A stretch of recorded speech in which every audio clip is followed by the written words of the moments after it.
జై వీరభద్ర సార్ నమో నమ. ఇంకోటి రాజన్న రాజ్యం అంటారు. అరే రాజన్న రాజ్యం అంటే ఏం రా, 2004 నుంచి 2024 అంతం. రాజన్న రాజ్యంలో ఏం జరిగింది, ప్రజలకి ఎట్లా మభ్య పెట్టాలా, ప్రజల్ని ఎట్లా మోసం చేయాలా, నవ్వుకుంటూ ఎట్లా గుంతలు తీయాలా, ప్రజల భూములను ఎట్లా ఆక్రమించుకోవాలా, ప్రజల భూముల్ని ఒక పక్క సంక్షేమ పథకాలు తీసుకొని స్కామ్లు ఎట్లా చేసుకోవాలా, ప్రజాధనాన్ని ఎట్లా తీసుకోవాలా, జలయజ్ఞం దళయజ్ఞం చేయాలా, అన్నీ ఎట్లా చూపించి దోసిపెట్టిపోయినాడు రాజశేఖర రెడ్డి గారు. ఆయనకి పనిష్మెంట్ భగవంతుడు ఇచ్చినాడు. ఆల్రెడీ మనం చెప్పకూడదు, అవన్నీ ఇంకా అయిపోయింది.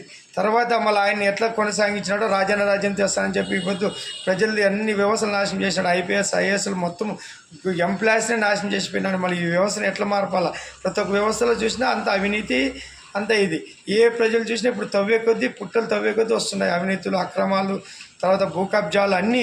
ఈ రాజకీయం నుంచే సమస్యలు వస్తున్నాయి. రాజకీయం నుంచి రౌడీజం పెరుగుతుంది, రాజకీయం నుంచి గ్రూపులు, రాజకీయం నుంచి కులాలు, మతాలు, కులగెజ్జలు, మత గెజ్జలు అన్ని రాజకీయం నుంచి వచ్చినప్పుడు ఈ కుల రాజకీయాలు, మత రాజకీయాలతో ముడిపడిన రాజకీయాన్ని సమాప్తం చేసి మన వీరభద్రుడు వస్తున్నాడు.